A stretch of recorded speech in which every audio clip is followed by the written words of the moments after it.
நமக்கு மட்டும்தானோ வாழ்க்கை இப்படி கடினமாக என்றெண்ணாத மனிதனே இவ்வுலகில் இல்லை.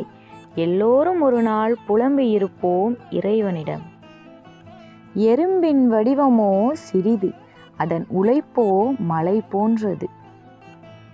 தேனீ என்றாவது ஒரு நாள் இறைவனிடம் முறையிட்டிருக்குமா, நானே சிறிய உயிரினம், என்னை ஏன் தேனுக்காக அலைய வைக்கிறீர்கள் இறைவனே என்று.